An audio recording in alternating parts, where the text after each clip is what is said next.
এই সপ্তাহে মানে আগামী দুদিনের ভেতরে আমাদের নতুন সরকারের পুরো 180 দিন অ্যাকশন প্ল্যান মাননীয় প্রধানমন্ত্রী ফাইনালাইজ করবেন। এমন কোন মন্ত্রী নেই যে সারাক্ষণ এই মুহূর্তে দৌড়ের উপরে নেই। আমি শুদ্ধ মানে আমরা ওই 180 দিনের প্ল্যান ফাইনালাইজ করার কাজ করছি, মাননীয় প্রধানমন্ত্রীকে প্রেজেন্ট করতে হবে। তো এত ব্যস্ততার ভেতরেও আমাকে যখন women's day and gender related issues নিয়ে আলোচনার জন্য দাওয়াত জানালেন, আমি যেমন একটু ইন্ট্রিগড হলাম যে আমাকে কেন জানালেন, বাট আবার শিক্ষা। তবে মানে এই একটা ইস্যু কি, বেশ কিছু ইস্যু আছে যেটার সাথে আমরা আসলে খুবই শক্তভাবে কানেক্টেড। শুধু এই কারণে কানেক্টেড না যে আমার দুজন কন্যা সন্তান আছে, সো তাদের ভবিষ্যৎ নিয়ে অত্যন্ত চিন্তিত। সাবিয়া যে কথাটা বললেন যে 132 বছর লাগবে আমাদের জেন্ডার ইকুইটি আসতে, এই হিসাবটা কিভাবে এসেছে আমি ঠিক জানি না। তবে আমি বিশ্বাস করি যে আমরা সকলে যদি সহমর্মিতার সাথে ঠিকভাবে সামনে আগানোর কাজ করি, তাহলে 132 বছর না 3, 4, 5 বছরই হয়তো অনেক কিছু আমরা সম্ভব করতে পারবো। বেশ কিছু জিনিস আছে আসলে আমাদের সোশ্যাল কম্প্রিহেনশন এবং সোশ্যাল অ্যাপ্রিসিয়েশন অনেক জায়গায় দরকার। আমি ছোট্ট একটা অ্যানেকডোট বলি, কারণ মানে নারীদের তো আমরা সব জায়গায় সম্পৃক্ততা চাই। আমরা পার্লামেন্টে সম্পৃক্ততা চাই, আমরা রাজনীতিতে সম্পৃক্ততা চাই, আমরা একাডেমিয়াতে সম্পৃক্ততা চাই, আমরা কর্পোরেট ওয়ার্ল্ডে সম্পৃক্ততা চাই।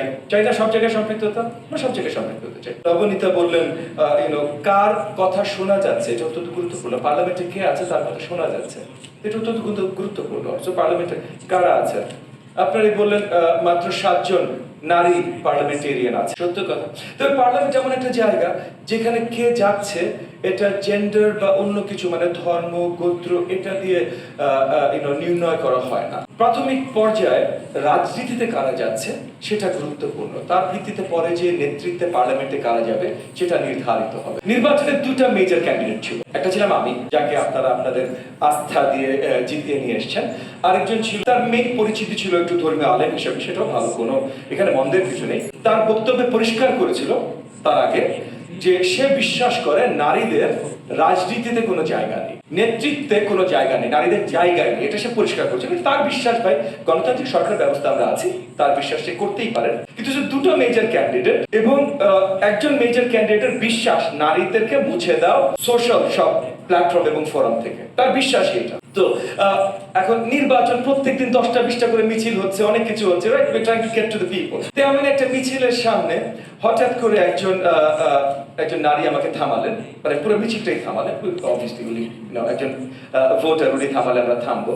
তো থামিয়ে বললেন যে আপনার মিছিলের সম্মুখে কোনো নারী নাই কেন? তো আমি ওনাকে বললাম, মানে যথাযথভাবে বোঝাতে চেষ্টা করলাম যে বাংলাদেশে যেহেতু নারীদের সম্পৃক্ততা একটু কম, সব মিছিলে সবসময় নারীরা থাকেন না।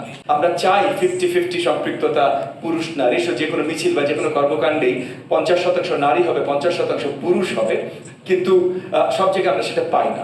রাজনীতি বা অনেক ধরনের কর্মকাণ্ডে আমাদের ভদ্র পরিবারের মানুষই যেতে চায় না, নারী তো আমি পরে গেলাম, ভদ্র পরিবারের মানুষই যেতে চায় না, কম যেতে চায়। তো আমি ওনাকে দাওয়াত জানালাম যে তাহলে আপনি আসেন, আমাদের মিছিলটা জয়েন করেন, আপনার পিছেও যেতে হবে, আমার পাশে দাঁড়িয়ে মিছিলটা জয়েন করেন।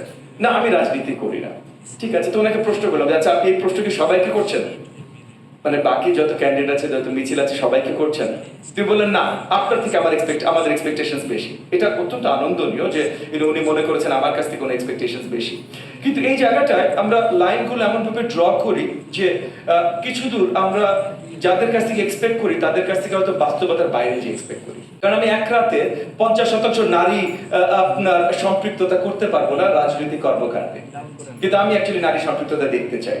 এই নির্বাচনে, গত নির্বাচনে আমি একটু দুঃখের সাথে বলছি, গত নির্বাচনে আমি অ্যাটলিস্ট যাদেরকে উগ্রবাদী ফোর্স হিসেবে চিন্তা করি, মানে যারা নারী সম্পৃক্ততা বা নারী নেতৃত্ব বা নারীদের মর্যাদা নিয়ে তাদের চিন্তা চেতনা ভিন্ন, মানে এই যে ইকুইটি বা ইকুয়ালিটি এই লেভেলে তাদের চিন্তা চেতনা না, তারা বিশাল অঙ্কের ভোট জয় করে আমাদের দেশে এখন বিরোধী দলের স্থান করে নিয়েছেন এবং তারা তাদের স্থানে পরিষ্কার যে নারীরা নেতৃত্ব দিতে পারবেন। এটা যদি আপনারা কেউ আমার সাথে দ্বিমত পোষণ করেন, একটু জাস্ট ইউটিউবে যে তাদের ভাষণ শুনে নেবেন, তাদের স্ট্যান্ডটা পরিষ্কার।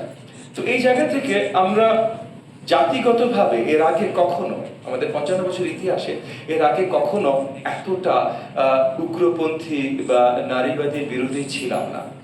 এইবার আমরা হয়েছি। তো আছে যে এই জায়গা থেকে আমরা আবার ঘুরে ফিরে আসি।